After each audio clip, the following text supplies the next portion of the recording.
out there. It's we're back again with the voice of experience, the old man in the room, I guess, or don't let the old man in the room. Maybe that's what it is. But anyway, I want to talk to you a little bit about. I heard a conversation not too long ago, and it caught my attention, and it made everything I hear and see. I kind of relate it back to our industry out here because we are unique. And we are special, and it ain't because Mama said we were. It's what we do. But the question came up, said, are you looking out a window or are you looking into a mirror? And I thought that was pretty unique. And it made me think about all the stuff that goes on in our industry. And of course, Nick and I have been sitting here talking, and he's going to ask some questions in a little while. And we'll have a nice conversation about this. The crux of this whole thing is, have I gotten enough information to do the job safely that I need? In other words, I'm looking in a mirror, or am I looking out the window? Another remark that was made related to this was, are you a know-it-all, or should you be a learn-it-all? And I like that phrase too. And I know how I was back in the day. I wanted to know everything there was to know about what I needed to know to do this work because I was so fascinated with the work. I'm not sure that in today's world, there's something missing, ladies and gentlemen. I'm not sure what, but when you look back, and the article is going to be in the February issue of IP Magazine. And we're going to go ahead and preview it now because I think it's important enough to look. We're at the end of the year now.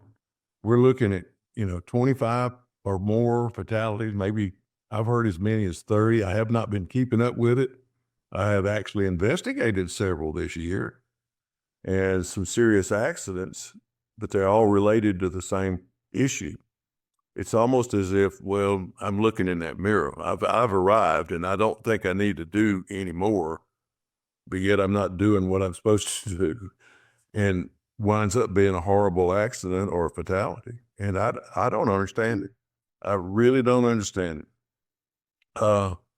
And I'll share some information with you here on some of the things I've been doing, which will support that. And in this article, there will be a pie chart and a graph, and where they've done the research on electrical fatalities in the construction industry, period, overall. And that's the same thing they did back in the mid-90s.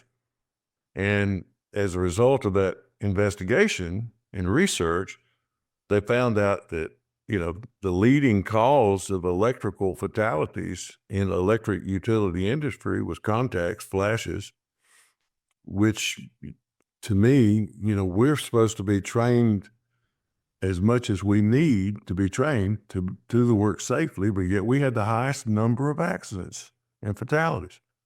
It does not compute with me.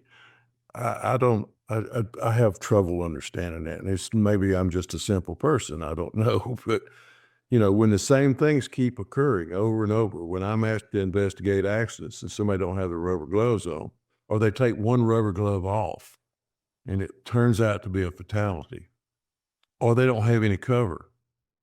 Why? Or they stick a boom into a 115 kV transmission line. Why? I'm a why guy, and that's how I kind of introduce myself when I'm doing the training out there. And it's just amazing. I try to answer the why behind the what. We know what it is. We know what happened. Pretty obvious. But why did it happen the way it did?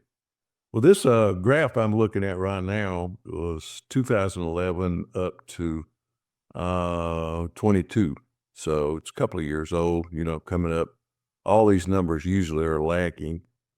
And it's got low voltage and high voltage in here, but it says in here, electric power installers and repairers, just fatalities reported to OSHA now, not so eliminate municipals and in Fed states, they may or may not have notified OSHA because it didn't, they're not under OSHA. But you look at it, 109 fatalities in that 10-year period there or so. And This was nothing but electrical contacts. And the causes in there, 48% working near energized parts. 3% of those were failed to wear PPE. 6% didn't write a good lockout tagout. They didn't do a paragraph M. And it was not locked out and tagged out the way it should. I just had a fatality case I investigated just like that. I thought it was dead, or I thought this switch or this breaker fed that circuit. I thought. And I've already done things in the past where I said, if you don't test and verify, you're not doing your job. I know one of the guys that worked with me, we come up with kind of, I guess, Dannyisms. But and I say these things over and over again, and I'll steal somebody else's thunder, like Kirby Smart, every once in a while, not because he's University of Georgia and I live in Georgia, but somebody asked him one time, how do you win a football game? He said, well, I need for my players to do what they're supposed to do every time they're supposed to do it. I said, bingo. That sounds like a lineman. Why don't we do everything we're supposed to do every time we're supposed to do it? And then one of the other guys says, well, you also say, do what you get paid to do. And that's correct too, and it's like, wow. Not to sound pious, and I'm not downing anybody. What I'm trying to do is figure out why we don't do what we're supposed to do every time we're supposed to do it. Gosh, if I had the magic potion, to keep anybody from getting hurt or killed again, that'd be great. But when you look at all these numbers and you try to figure this out, it's amazing. But when you ask that why question over and over, how much time in training, how much money is spent annually by companies teaching PPE? We review it every year. Most companies will have an annual compliance review at least once a year or every other year, and PPE is always in it. It's always in it. How much have we improved to PPE since I came into the business in 1967? Well, my gosh, PPE was almost non-existent back then besides a hard hat and safety, and we didn't even have, safety glasses per se. We didn't have polycarbonate lenses and all that. It's just that the improvements are so significant in the industry of PPE. Look at arc rated FR to prevent severe burns or clothes catching on fire. My goodness. I teach a lot of NFPA 70E classes, but for electricians, low voltage, less than 600 volts. But arc flash is arc flash. I don't care what it is, what voltage it is. You can have just as large an arc flash on 277 480 as you'll ever have on a primary, or even greater in some cases, depending on the available fault current. So it's really hard to figure out. But you know what? Is it worn properly? I mean, I got a company right now that's called me back after 3 years and saying, well, Danny, you did this and this and this, about 3 years ago, pre-COVID, thereabouts. And guess what we need to do? We've hired a bunch of new people. Now then we're coming in and we got to do it all over again. Only about a third of the people that was there 3 or 4 years ago is there now, either attrition, retirement, or just left and went somewhere else. And this is a pretty big company. So we got to go back and start all over again and find out. Well, I still think, and I honestly believe, we have got some extremely great people out there doing the work today. Very talented, very trained, very disciplined, because this is a very disciplined, occupation that you're in. I mean, we're fixed in regulations and rules.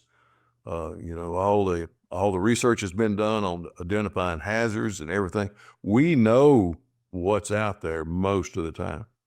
It's either recognizing it or fail to deal with it, I think, is some of the things that basically is the problem. I know a lot of people in the industry, and I go down that road all the time, and I talk about people like Jim Vaughn and Bill Martin, and Leto Wilkins, and uh, Rod McCourtney, Pam Thompson, all these other people at Incident Prevention. We all share the same philosophy. We're all great friends. We're comrades. We work together and discuss things, talk with each other, share stories with each other.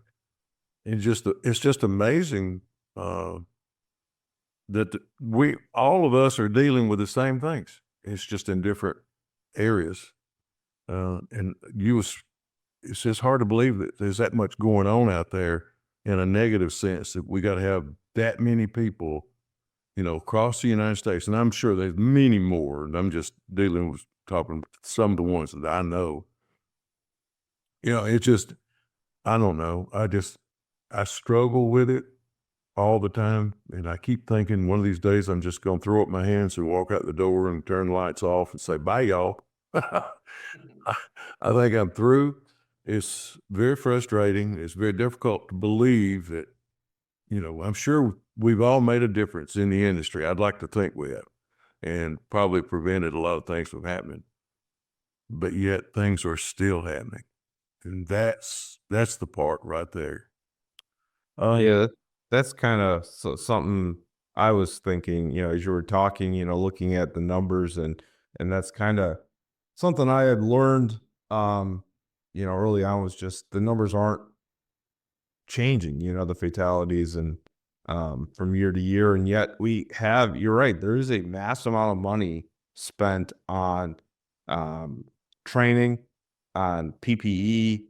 I mean, come to the IP Utility Safety Conference, you can see all the newest safety gear that's out there. And there's some really impressive stuff that's every year coming onto the market, but we're still seeing the numbers kind of where they are. And so, yeah, the why to me is also important, because why is that, right? Why if we're spending all this money on training, we're doing all of the um, the new products and the new PPE, why are we still, for lack of better terms, staying stagnant? Yeah, it makes you wonder, Nick, what are we not doing that's making the difference? And that's the way I look at it. It's just, the things are still happening out there. Mhm. But what else can we do to convince people to use the PPE, to follow the rules, pay attention, uh, what's going on, have those dedicated observers. Every time something happens out there, and I mean, I've got 2 or 3 cases going right now where people got hurt, and you ask the people that was present at the time, the crew members, "Well, I was making up material," or "I was doing this." I've had many a time. I had a conversation with one of my customers the other day. "When do you need a dedicated observer?" I said, "Well, if you look at the OSHA regulations in paragraph P, if you've got, uh, if you've got a boom, that's getting close to minimum approach and the operator can't see it, you need just somebody watching it." Now, when else do you really need it, and when is it required? Well, to me, my basic rule of thumb is that anytime a journeyman lineman is in a bucket truck and a conductor is in an abnormal condition and it's not covered properly with cover up, you need eyes on them. Because I don't care how long these people's been doing this work. I mean, it doesn't matter. You have all experience in the world still making mistakes if we're human beings, and I understand that. I guarantee you, I'm a victim of my own demise myself, because I had that one big flash I had. Of course, it was June of 1973, but I remember it like it was yesterday. And if somebody had been watching me a little bit closer, eh. But then again, too, when somebody just does not do what they're supposed to do, they don't apply the cover or they don't use the PPE, somebody on the ground might can identify this. And that's the thing that bothers me the most. What else can I say or do in training that would convince them how important this is? I mean, The only thing I know is, you can't scare somebody into being safe. I can show you burn center presentations and people with their arms burn off and everything else. I don't think that's the way to do it. I think the convincing needs to be a scientific approach and a logical approach as to what, you don't want to go down this road. Mm-hmm. What can you do to prevent this from happening to you? So it's a hard pill to swallow. It really is.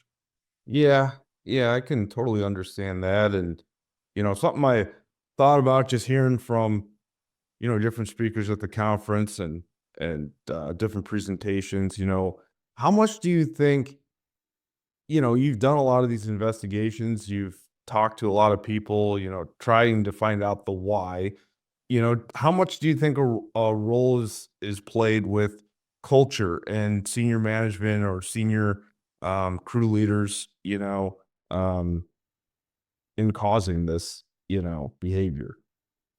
Well, I think it's a combination of, you know, I think management in general, this day and time, supports safety training, equipment, tools, and everything else that's needed to do the job. Mhm. I just don't think, I mean, now the people on the crew, I think we get lulled into thinking we're good enough to do it without somebody watching us. I think we think we're that good. Excuse me. But the ones on the ground probably feel like the ones in the buckets or up the poles or structures that's doing the work is good enough. They don't need to watch them. Yeah, That's a mistake. that's a big yeah, I was gonna say it's a big mistake. That's short-sighted, and I think early on in our discussions, when we started doing these podcasts, something that was a theme was just because you've been doing it wrong and it hasn't happened in the past doesn't mean that it's not gonna happen in the future. And I think you get lulled into a sense of um, falsehoods of, hey, I've been doing it this way for 5, 6, 7 years, right? And I've never been injured. I've never had to do it that way. Yeah. And it's not going to happen to me. It happens over there and it happens. You know how those folks are up yonder. They do that weird stuff. And I've seen a lot of excuses, not a Yeah. lot of reasons. It's not going to happen to me syndrome, I think contributes to a lot of this. And it is a repetitious and not monotonous job because it's pretty exciting, really. To me, it always was, and I think it is today.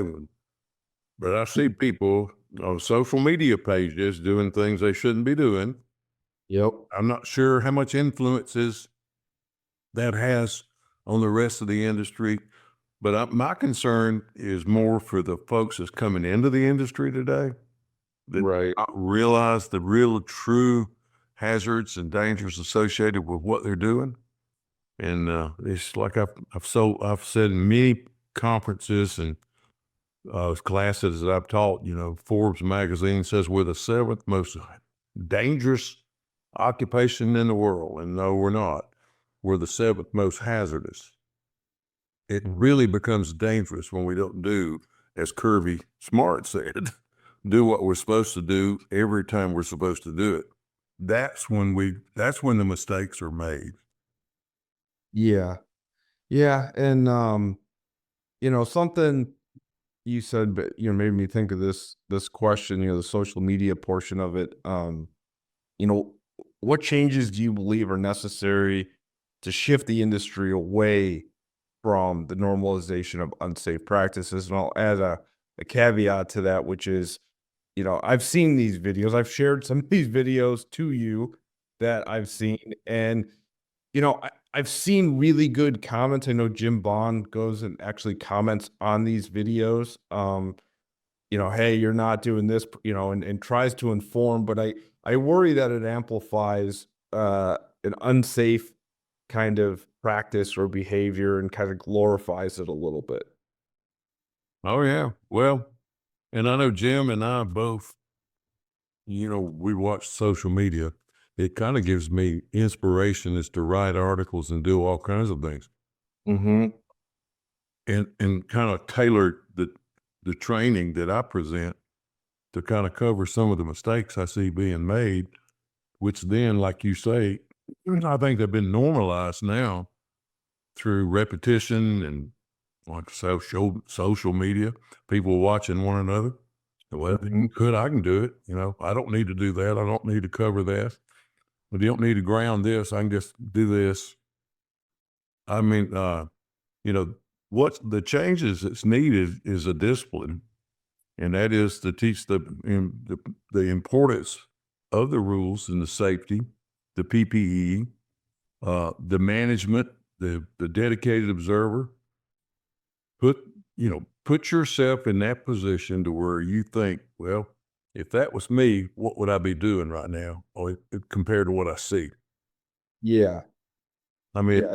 if it's wrong, it's wrong. It looks wrong from up there and down on the ground. So if somebody sees something, say something, and you never know when that's going to prevent something from happening. But and I'll share one other thing, and then I'll kind of hush for a minute. But even when you train, and we've done this, I've seen this firsthand. I saw a young lineman. Um, I witnessed this, and so did one of my coworkers at my company. He was about to make up a jumper. He had one side of a dead end de-energized, the other side was energized. He was going to put a pin insulator on the arm, build a jumper across the arm. Somewhere in this process, he had one hand on a grounded end of an insulator against an arm, and the other hand on a hot face, 7620. And of course, called him down and said, "Hey, Bob, come here a minute. Let me talk to you." He got down there and basically asked him, "Why did you do that?" So, and he said, "Well, it's, I didn't do it." I said, "Well, yeah, you did too." And then we showed him the picture. Now that leads me to believe that, our mind is about 3 steps ahead of what we're putting our hands on now. And we've kind of putting the cart in front of the horse. And that's kind of my layperson's terms of describing what I think is one of the things that's contributing to this thing. We are planning the job, but we're not following the plan. We're getting ahead of the plan as we go through this thing. And basically, it gets us in trouble. Yeah. Yeah. I mean, I think that's a big portion of it. I also think, you told me a story about, I think you were at a restaurant and came out and just saw some guys doing some work across the street and said, "Hey, you may want to, you're not properly covered up there." And had the guy come down and talk to him about it, and went back up and disregarded everything he said. And um, those people, you're not going to change, and they shouldn't be doing the work if they're not gonna, properly do the cover up and the things they need to do to protect themselves and their coworkers. But I think, looking at the article title, social media is kind of like looking through a window, right? You're looking at all the bad things that are going on or the people doing the work incorrectly. I think there's just as much a learning opportunity, as long as people, denounce some of that stuff they're seeing and say, "Hey, no, no, no." And the truth of the matter is, it could be being ignorant. Maybe they weren't ever taught that for whatever reason. Um, and there's a learning moment there. But we shouldn't glorify that, and I do think creating a culture of, being able to say something and understanding, I forget, I think it was Bill who said, learning something about your coworker. You don't have to like him, but maybe if you just learned that he played guitar and he's going to do something and he said, "Hey, I want you to still be able to play guitar this weekend. You should, wear your gloves or, do this," just humanizing that a little bit and creating that culture. versus like, this is the guy I don't ever talk to on the crew and I don't like him, you know? So, you know, I think people should look for this article, like I said, in February. I got a couple other questions I just want to ask you real quick. And, Sure. you know, I think it's vitally important that we do all the things that we need to do and try to drop those numbers down, because obviously we're talking about people's lives. I have to keep thinking about that. We say numbers, but we're actually talking about people's lives, That's uh, right. and the families of those people that then have to deal with it for the rest of their lives. So I think it's important everything we can do to, you know, do the work, because someone kind of challenged me. They're like, "What's the goal of what we're doing here?" And I'm like, "Well, it's safety." It's like, no, it's not. It's work. It's doing the work efficiently, and safety is a byproduct of that. You have to do the work safely. Um, we want people to go home safe, but at the end of the day, the goal is doing the work and doing the work safely. And so, um, it's something I think about. It's hard, it's challenging. I see how much money, time, and effort goes into this topic, and to not see, you know, the people's lives, you know, being saved, move the needle is what scares me, you know? Oh, yeah. Well, and I think you touched on it a while ago when you said to do the work and do it safely, and safety, the safety of the individuals is just a byproduct of the outcome of successful work. Mhm. Just like the guy down there that didn't want to cover up after I questioned his cover up, and he didn't even have his rubber gloves on. He was up there and he had bear conductors all around. And he told me, he says, "Well, I'm not planning on getting around those bear conductors." I said, "Well, unfortunately, a lot of people do every year, and they don't go home," which kind of points out, I guess, the main ingredient of what we've been talking about. there's a there's a lot of ways in this work you can get hurt, but there's a few ways in here that you can get killed. But the ways you can do the work, the methods that we use in doing this work don't always result in the bottom line. In other words, we can do a lot of things wrong, still get everything done like it should be done with no harm, no foul. Yet, other than just the fact that I broke rules and regulations and safety practices to get it done, but it didn't cost me this time. Mhm. Okay. And I think that's the bottom line. That's that. Well, it's not going to happen to me. I've seen them do this before over here, so we're okay. Yeah, and that's the wrong attitude to have. Yeah, unfortunately. If you could give to wrap this up, because again, we don't want to give away the full article that's coming out here. We want folks to go and read it and share it and talk about it in their tailboard talks. You know, what message would you give to people, you know, new linemen coming into the industry, new journeymen? Like, what message would you give them about the importance of safety? Well, obviously, when you see the things that I've seen and been to burn centers and testified in court cases, safety is really important, but it's the personal side of it right here. You don't want to do that. And you're not just doing it to yourself, you're doing it to your family. Yeah. And the only way you could ever prevent it from happening is learn the correct and safest way to do something. Even if you have to go outside of your little world that you're working in, go to some of the more experienced people and find out what they do and then compare it to what regulations say. Okay. Because regulations are the minimums. If you're not following regulations, then you're probably unsafe. Yeah. Learn from the best and do the best, and then follow Kirby's. Then when you know what to do what you're supposed to do every time you're supposed to do it. You got a very good chance of working your entire career, and nothing drastic will ever happen. No flashes and no contacts, and bad things can happen, but you will limit that tremendously. The only way you'll be that would be like the last thing I'm gonna mention is unfortunate accident, kill somebody, and they were standing on the ground working. doing work on the ground, and a piece of equipment failed to operate hydraulic equipment and dropped down on them and killed them. Oh. You know, those are the kind of things I just don't understand. I mean, that's a higher power makes that decision. In other words, he didn't do anything wrong. Yeah. He showed up for work. He had all his PPE on. He did everything he was supposed to be doing and was a victim. Now, they will be victims, but you will limit the chance of that happening if you do what you're supposed to do every time you're supposed to do it.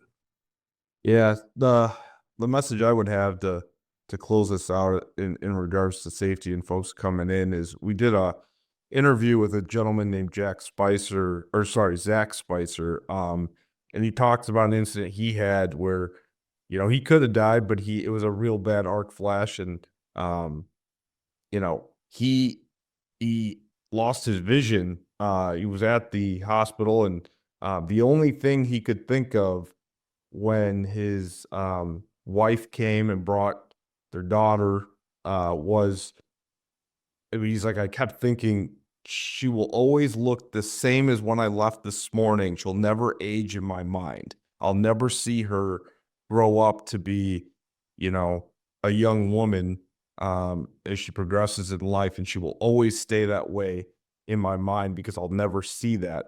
Thankfully, his vision came back, but that was his thought, and that's best case. Worst case is he would have died, and the whole family dynamic would have been broken. But think about that. I mean, that to me, that's really powerful when you're like, wow, your daughter, the person you gave birth to, and usually one of the most important people in your life, your child, they'll never age for the rest of your life, and it's because of a decision. I mean, he admitted that, I had made a mistake. I knew I made a mistake after, and but that's just powerful, and it should give you motivation, whoever that loved one is in your life, to do the right things every time, like you said, to wear the PPE that has been provided, to test that PPE. I know you've written many articles on that. It's not just wearing the PPE. Are you testing that PPE? Are you looking out for your coworker on the ground as he's doing the work? And are you gonna speak up and say something? That's Well, I just like to think that, and I'd like to wish everybody in this. I'm not sure when you're going to put this out, but I hope everybody had a good year. And if you didn't, I hope your next year will be better. And I wish everyone the best in 2025. And as far as I'm concerned, I'm going to keep on preaching, getting on my soapbox, and hurting people's feelings if I have to get a point across, to make sure they understand exactly what you're saying, Nick, how important it is to do everything we're supposed to do. Yeah, absolutely. And yeah, we're gonna put this out before the end of the year. It's been this will be the last podcast we do that IP does for 2025.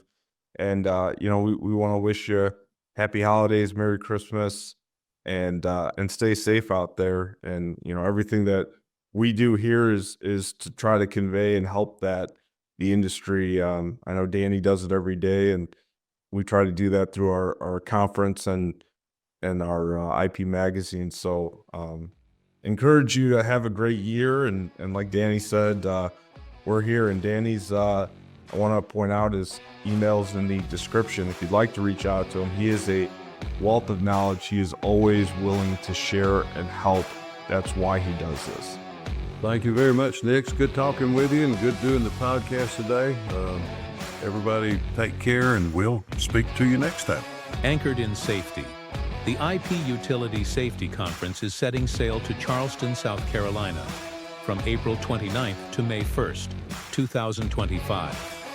Register today at utilitysafetyconference.com.